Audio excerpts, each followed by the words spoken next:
I just want to say really a couple of things. One is the first 100 years of our legacy, what the American Legion has done. If you just stop for a moment and think about it, things such as the creation of the Veterans Administration was something that the VA was instrumental in the 1920s.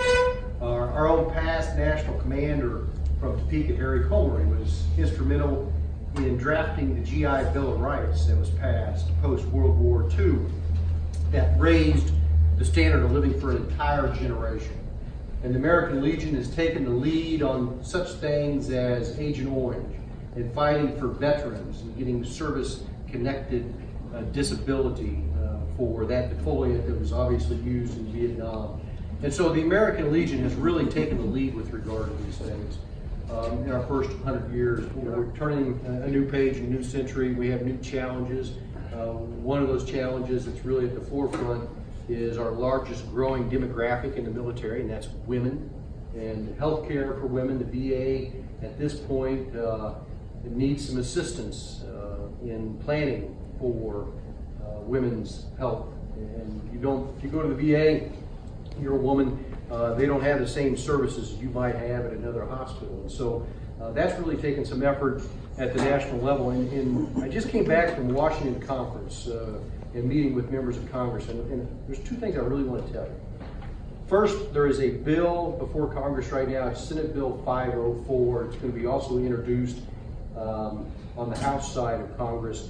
This bill will open up our membership and designate a period of hostility from December 7th, 1941 forward.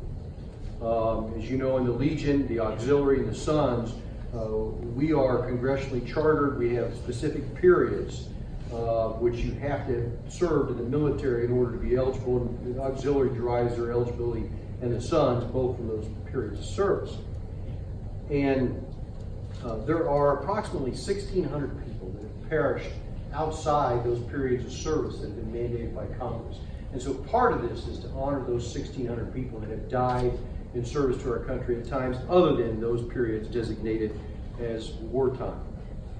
And let me tell you first off, I think there's a real chance this bill is going to pass. I would encourage you to contact your congressman. Who do you have down here in El Dorado?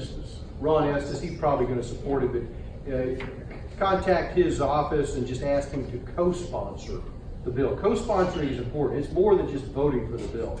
If they get enough co-sponsors to legislation on both the House and the Senate side, then that legislation will come out of committee. It'll go before Congress on the floor. And so just call him, send him an email, just something nice, polite. Just ask him to co-sponsor the Legion Act. That's what it's called, the Legion Act. And right now, it's like I said, it's Senate Bill 504. One other thing I want to tell you, having just come back from Congress and meeting, there are there are members of Congress who have tremendous respect for the American Legion.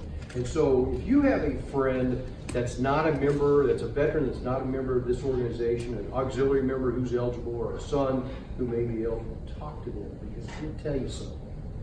Congress holds the American Legion in high regard. I saw it with my own two eyes.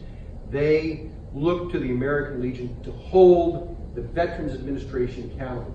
So if you believe that promises made to veterans are promises that should be kept, things like those rights under the GI Bill, service-connected disabilities, health care for our veterans, if you believe those things are important, then we need everybody to help us in the American Legion, because if we don't advocate for veterans, nobody else does.